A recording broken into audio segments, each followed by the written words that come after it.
I never thought the woman who smiled at me every morning would try to kill me. But fate has a cruel sense of humor, because the poison she poured into my cup didn't end up where she planned. Stick with me while I share my story, and if it touches you, don't forget to support our channel by hitting that subscribe button, dropping a like, and sharing it with the people you care about. When I first met Ryan, everything felt easy. He was warm, funny, and gentle, the kind of man who made you feel safe just by being around him. We met at the hospital where I worked as a nurse.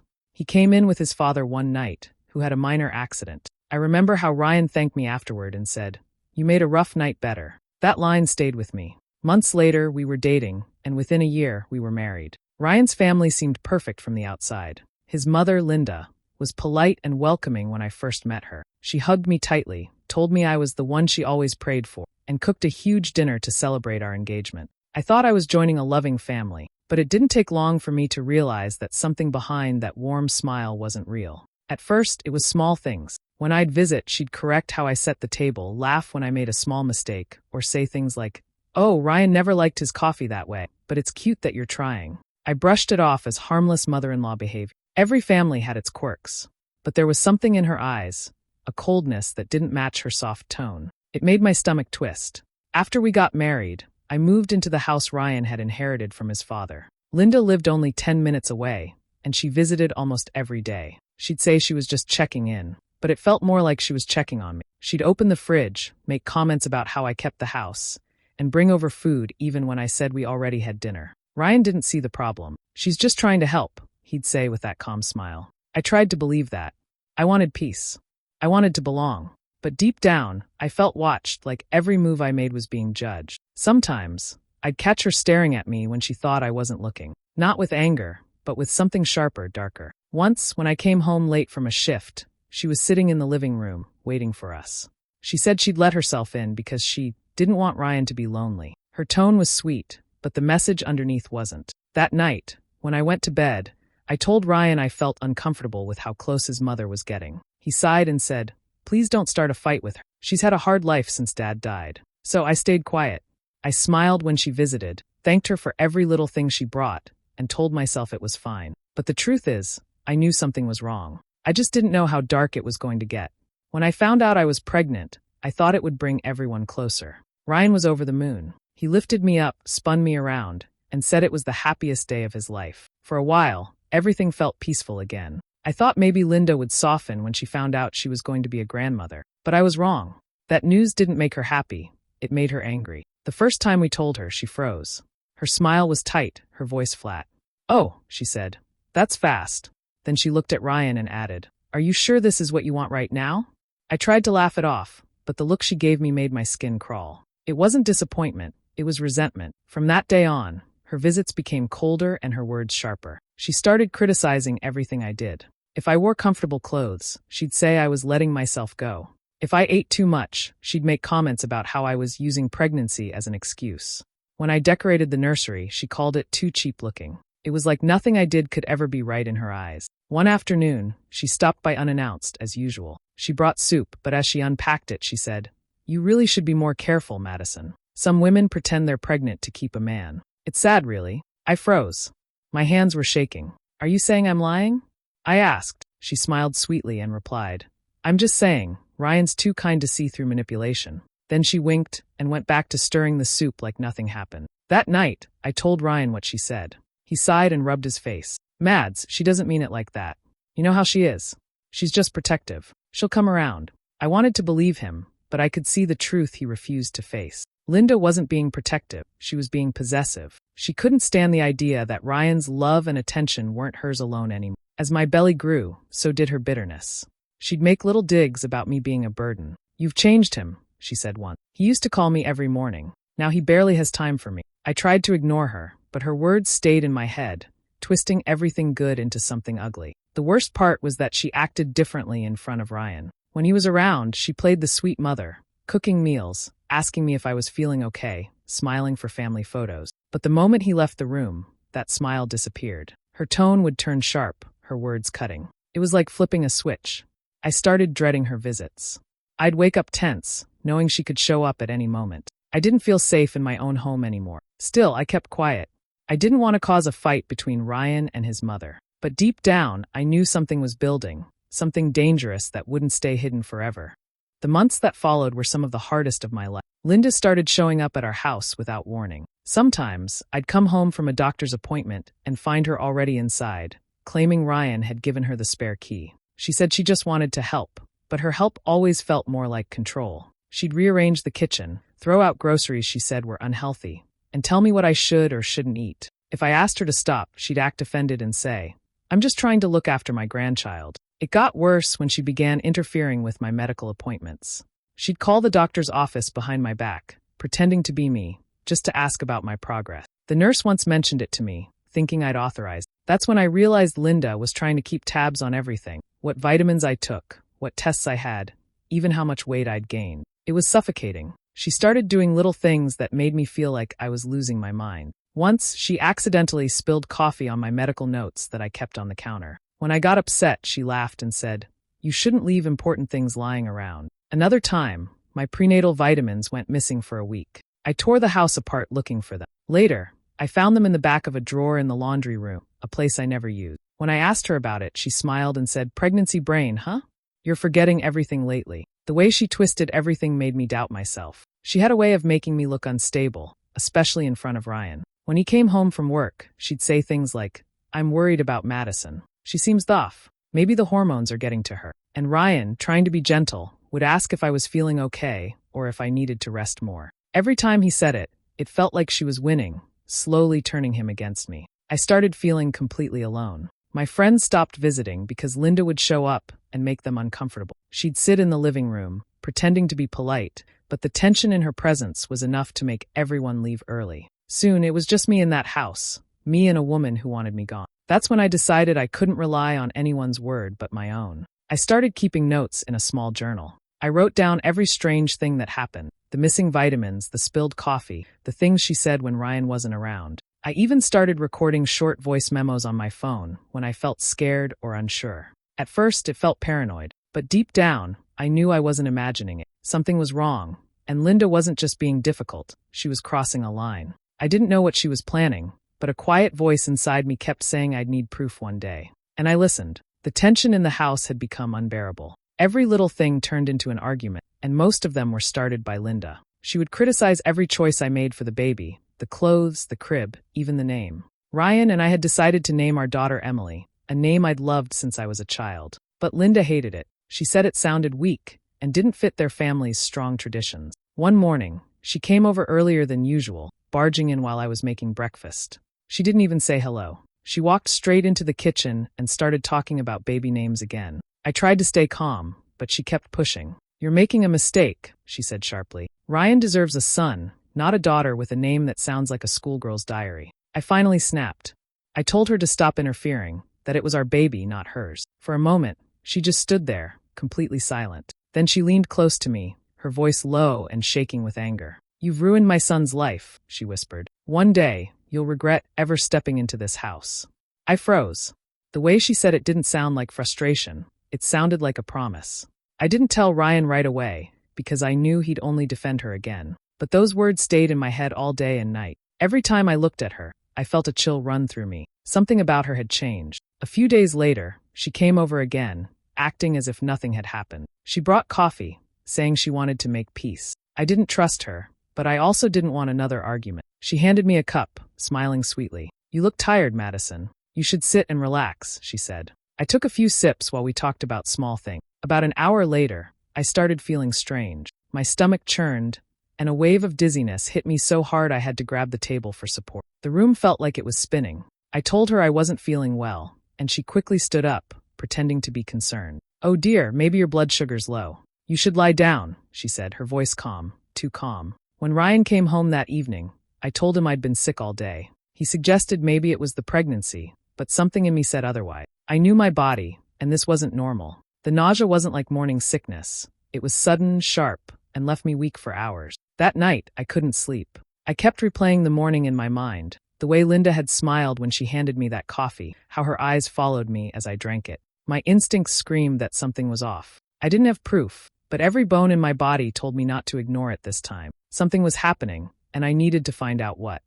After that strange morning, I couldn't shake the feeling that something was wrong. I kept thinking about the coffee and how the sickness came right after I drank it. My gut told me it wasn't a coincidence. So the next time Linda came over, I decided to be careful. She showed up early again, cheerful as always, acting like nothing bad had ever happened between us. She went straight to the kitchen and said, "I made your favorite blend. You need your energy, sweetheart." Her voice was smooth, but I could feel the tension behind it. I watched closely as she made the coffee, how careful she was, how she turned slightly away when pouring something into my cup. I pretended not to notice. When she handed me the mug, I smiled and said, "Thank you, Linda," then took it to the table. I waited for her to start talking, and when she got distracted telling a story, I slowly tilted the cup over the sink and poured it out, letting only a few drops stay at the bottom. I didn't want her to realize what I was doing, so I filled the cup halfway again with water and pretended to drink. She didn't seem to notice. That became my new routine. Every time she brought me coffee, I pretended to drink it, but I secretly saved some in a small glass container I kept under the sink. I sealed it tightly and labeled it with the date. At first, I felt like I was overreacting, but one morning, as I opened the lid to pour out another sample, I caught a strange smell, bitter and metallic, like something chemical. As a nurse, I'd learned to recognize certain scents. This one reminded me of the lab, of substances we used to handle with gloves and masks. My heart started pounding. I didn't want to believe it, but deep down, I already knew what it was. Poison. I sat at the kitchen table, shaking, staring at the coffee cup. My hands felt cold, my throat dry. If I was right, Linda wasn't just trying to make me sick. She was trying to end me. I couldn't confront her yet. She was too clever, and if she realized I suspected her, she might try something worse. I had to stay calm and think smart. That afternoon, I called an old friend, Sarah, who worked in the lab at the hospital. I told her I needed a favor, to test a liquid sample for possible toxin. I didn't tell her everything, just that I had a bad feeling about something I drank. She agreed to help and told me to drop it off the next day. When I sealed the small container in a plastic bag and placed it in my purse, I felt both terrified and relieved. Finally, I was doing something, but the waiting was torture. The results would take a few days, and in that time, I had to act normal. I had to keep smiling when Linda visited, pretend to drink her coffee, and act like nothing was wrong, all while knowing the truth might confirm my worst fear. That morning started like any other, but something in the air felt heavy. I woke up earlier than usual, trying to shake off the uneasiness that had been haunting me for days. I still hadn't heard back from the lab, but my instincts told me the results wouldn't be good. Ryan had gone outside to help his mother fix her car. I could hear their voices through the window, calm and casual, like nothing was wrong. I almost wished I could believe that too. When they came inside, Linda was her usual self, smiling, acting warm, pretending everything was normal. "You two must be tired," she said cheerfully. "I'll make some coffee for everyone." I froze for a second, then forced a smile. "Sure," I replied quietly, watching her every move. She moved around the kitchen with ease, humming softly, like this was just another morning. I sat at the table, pretending to scroll through my phone while she brewed the coffee. My heart was pounding, and my palms were sweaty. I watched as she poured 3 cups, one for Ryan, one for herself, and one she set right in front of me. "Here you go, sweetheart," she said sweetly, just like she always did. Ryan took his cup and sat down beside me, not noticing the tension between us. Linda joined us with a pleasant smile, asking about his work and plans for the weekend. I nodded along, pretending to sip from my cup, though I made sure it never touched my lips. I just needed to find the right moment to pour it out or switch it when she wasn't looking. But before I could move, something unexpected happened. Ethan, her teenage son from her second marriage, came running into the kitchen. He was laughing about something, probably a joke from his video game, and said, "I'm so thirsty." Before anyone could react, he grabbed the cup sitting in front of me and took a huge gulp. It happened so fast that I barely had time to shout, "Ethan, no."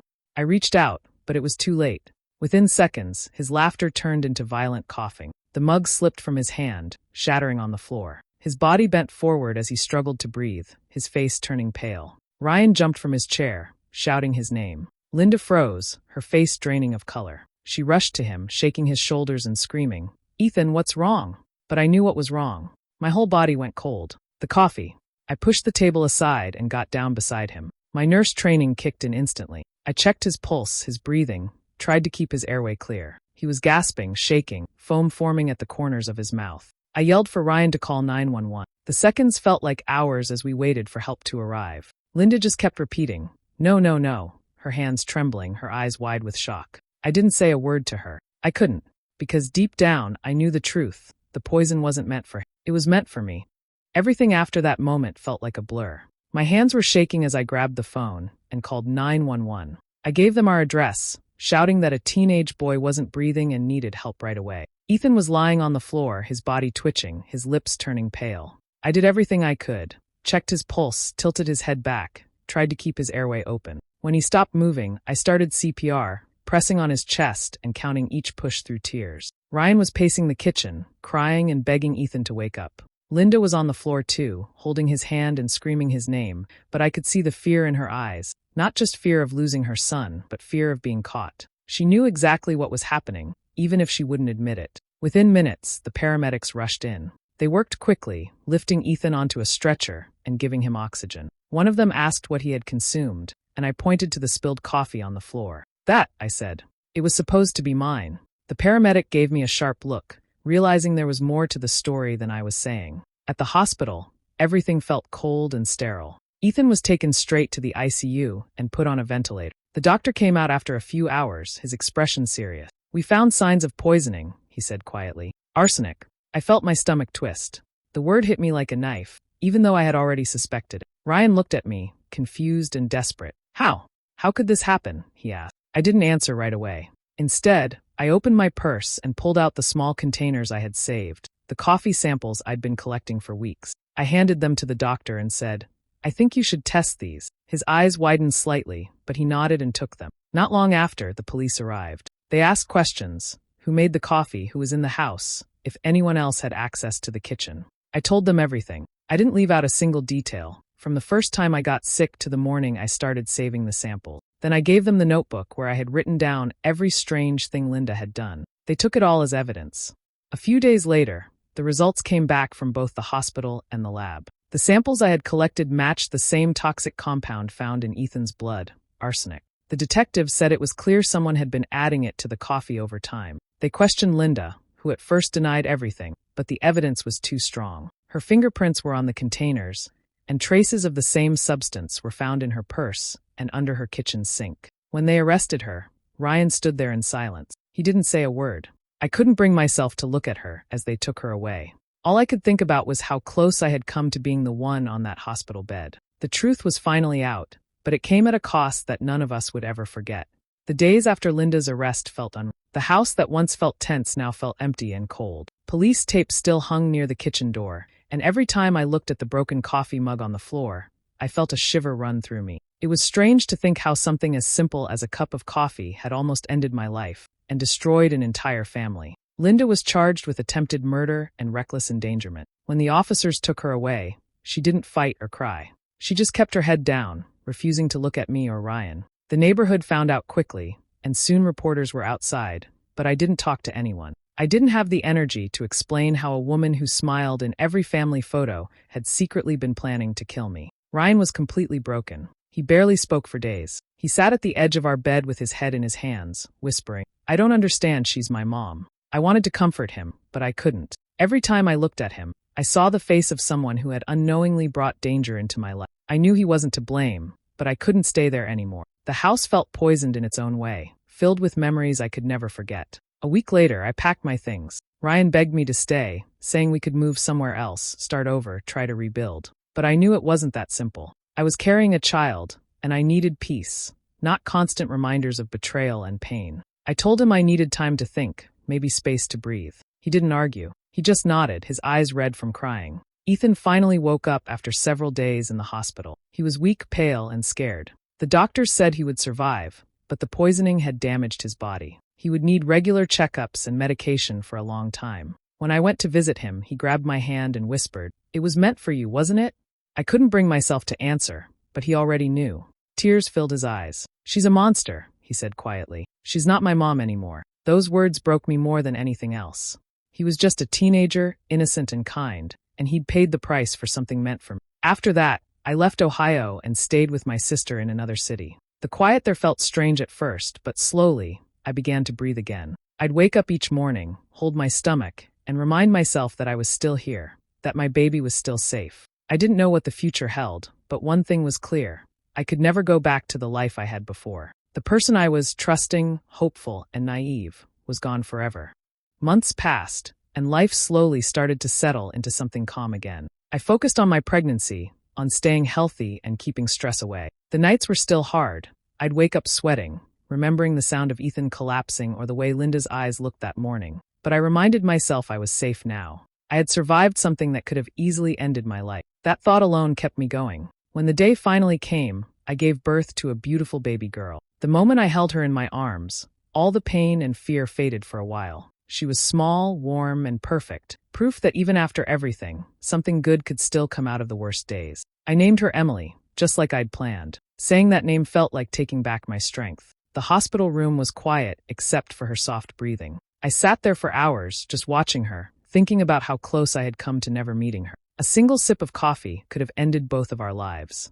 The thought made me shiver. But then I looked at her again, and I promised myself that no one would ever hurt her, not while I was alive. A few weeks later, Ryan came to visit. He looked tired, thinner, and older than I remembered. His eyes were red, and I could tell he'd been carrying a heavy weight. He brought flowers and a small blanket for the baby. For a few minutes, we talked quietly, mostly about the baby and how she was doing. Then he said softly, "I'm so sorry, Matt. I didn't see what she was doing. I should have protected you." I wanted to forgive him. A part of me still cared about him. He wasn't cruel, just blind. But I couldn't forget what happened. Every time I thought about going back, I saw his mother's face, heard her words, and felt the fear all over again. Trust doesn't just break, it shatters. And when it does, no matter how hard you try, the pieces never fit the same way again. I told him the truth, gently but firmly. "Ryan, I can't come back. I need peace. For me and for her." He nodded, tears in his eyes, and said he understood. There was nothing more to say. A few months later, I quietly filed for divorce. There were no fights, no drama, just quiet acceptance. Ryan didn't contest it. Maybe he knew it was the right thing too.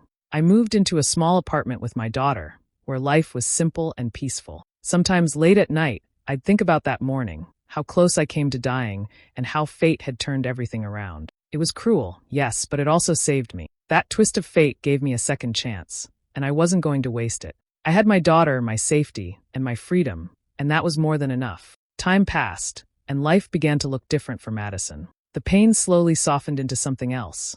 Not exactly peace, but strength. She had gone through something that could have broken her completely, yet she was still standing. Every morning, when she woke up to her daughter's smile, she was reminded that she had survived not just for herself, but for the little life that depended on her. She found a small house near a quiet park. It wasn't much, but it was hers, no secrets, no tension, no fear. She decorated it with light colors and simple things that brought her peace. She started working part-time at a clinic, slowly getting back to the career she loved. Helping others heal felt meaningful again, maybe because she knew what real pain felt like. Sometimes people asked her why she seemed so calm all the time. She would just smile and say, "Because I've seen how quickly everything can be taken away. I don't take peace for granted anymore." One evening, a reporter who had followed the case reached out, asking if she wanted to share her story publicly. Madison thought about it for a while. She didn't want fame or pity, but she did want others to understand what she had learned. She finally agreed, and during the short interview, she said something that later stuck with everyone who heard it.